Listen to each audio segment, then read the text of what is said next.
Good evening, fellow classmates, faculty, family, Mr. Thomas Stryker, and other distinguished guests, and all other friends of Elder who are here with us tonight to celebrate these past 4 years. Class of 2013, we made it. And gentlemen, this is the end. The end of our student careers at Elder. But as proud Elder students, we feel a different sentiment than most do at graduation. Instead of saying finally, with a breath of exhaustion, we are saying already, with a shred of sadness. We have indeed cherished our times at Elder. And even though we may be excited to embark upon the future, we are indeed saddened that our Elder experience closes here this evening. Whether it was cheering in the pit on those fall Friday nights, or that rush to finish your homework a second before homeroom ends, it will be no more. For these cherished experiences and all the others, we have many to thank. Our parents, the distinguished Elder faculty, and God.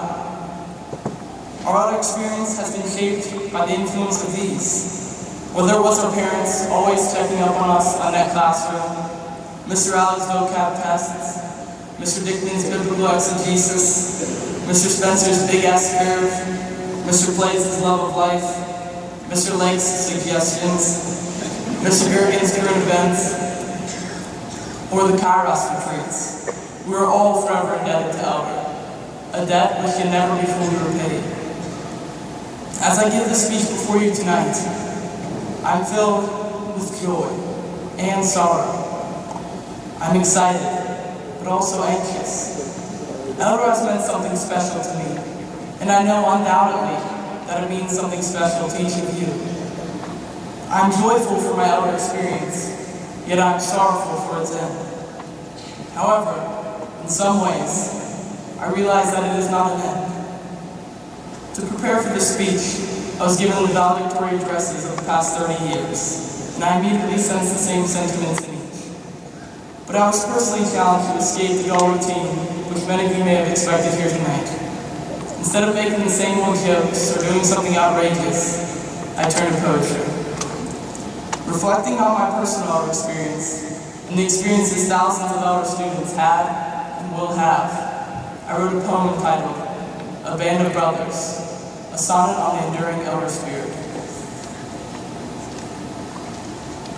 In a never-darkening world, a light shines ceaselessly throughout each hallowed hall. Upon us this purple gleam does fall, Altiora, what is higher and right, kindling our spirit to fight the good fight courageously, living up to our call to stand amid darkness, proud, loyal, tall, to pursue our dreams with all strength and might. Between Vincent and Regina it does stand, but through north, south, east, and west it does spread. This is Elder, and you it does abide. From the pit we rise above, as a band of brothers, with the spirit never dead, linked shoulder to shoulder, and side by side.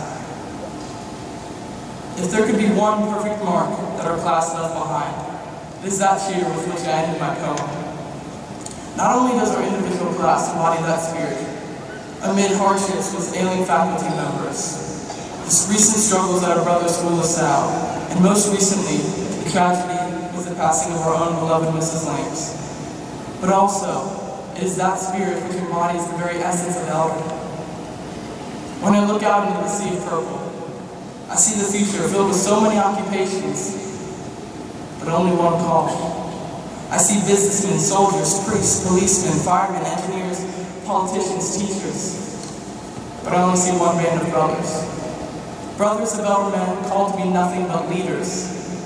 Leadership does require service and humility, but it's leadership all the same. As men of Elder, we are men of courage, integrity, and faith, called to lead through service. These ideals, which made Elder the school that it is today, did not magically arise.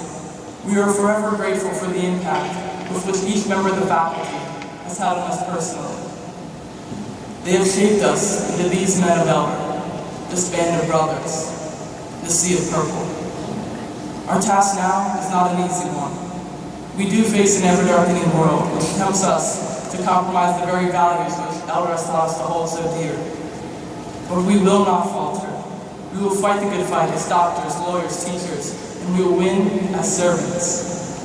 We will have that purple light always shine with us and through us, a light which persists and endures, a light which unites us, shoulder to shoulder and side by side. As we embark upon the future and its uncertainty, we are aided by the full force of the Elder Spirit at our backs. Yes, tonight does signify an end, but in a very real sense, it is a beginning. Elder has ingrained in us the very attitude with which to embrace our future challenges. With an elder education that transcends the books, we can do exactly that. With that ceaseless elder spirit, we will strive, we will rise above, and we will begin again anew, proud, loyal, tall. 4 years ago, we were mere freshmen. Now most of us will be mere freshmen again. As we embark upon college and all of the future paths, let us not forget these past 4 years. Let us not forget that tradition never graduates. Let us not forget Altiora. Let us remember that we are called to be leaders as servants, called to be a band of brothers, called to be people of principle, called to be servants of God, called to be men of valor. Gentlemen, it's been an honor and a privilege. Thank you, Altiora, and God bless.